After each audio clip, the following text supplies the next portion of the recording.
कि महोदय माफ कीजिएगा, मैं उस देश से आया हूँ कि जहाँ पर व्यक्ति अपने कपड़ों से नहीं अपने चरित्र और अपने ज्ञान से बड़ा होता है। इन्हीं बातों के साथ मैं शुरू करता हूँ अपने वक्तव्य का कुछ क्षण।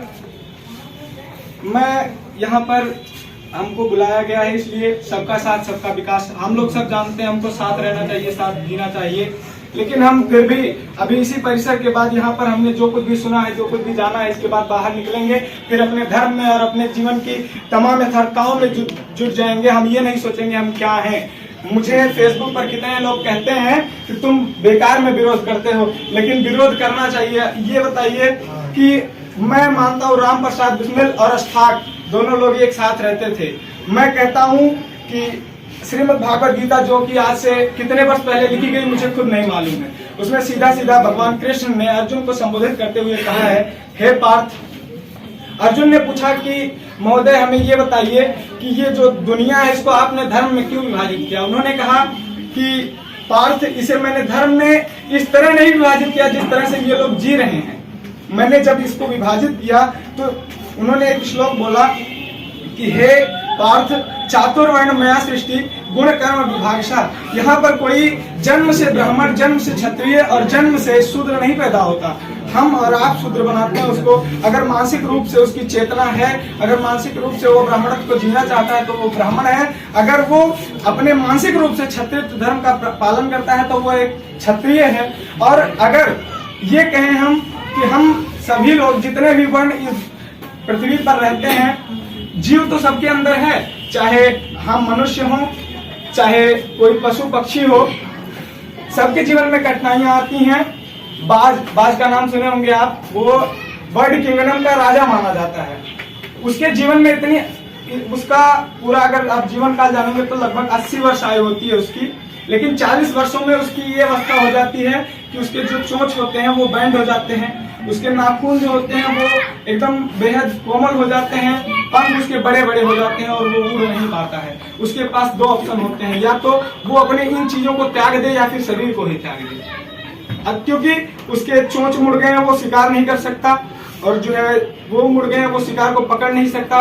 उसके हाथ के नाखून मुड़ गए हैं, उसके पंख बड़े हो गए, वो उड़ भी नहीं सकता। लेकिन फिर भी वो इस अवस्था के बाद भी अपने उस अवस्था में वो सबसे ऊंची पहाड़ी पर जाता है और अपने टोंट को पत्थर मार मार कर तोड़ देता है।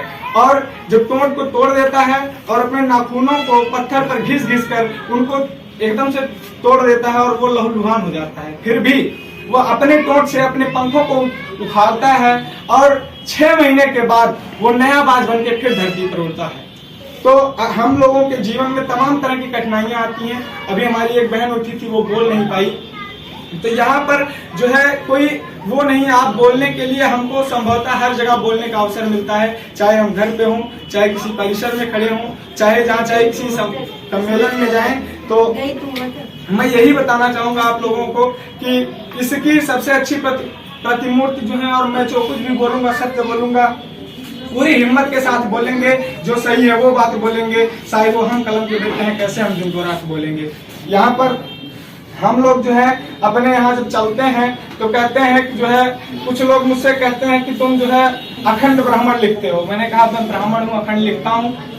ये देश अखंड है, मैं मानता हूँ, और जो है अगर अखंडता को बनाए रखना है हमको, अगर कुछ अपने देश को, अपने भारत को एक अच्छा राष्ट्र बनाना है, एक ऐसी स्थिति में लाना है, तो अमेरिका 1930 से लेकर 1960 तक सारे झगड़े भूलकर एक साथ खड़ा हो गया था। हम संकल्प उठा लें इस परिसर में कि आने वाले 10 वर्षों में अगर हम एक साथ खड़े हो गए तो भारत को अगले 1000 साल दुनिया की कोई ताकत नहीं पराजित कर सकती। हम अगर चाहे भी, अगर कोई भी दुनिया की ताकत चाहे तो भारत को नहीं पराजित कर सकती। लॉर्ड मैकाले का नाम आपने सुना होगा।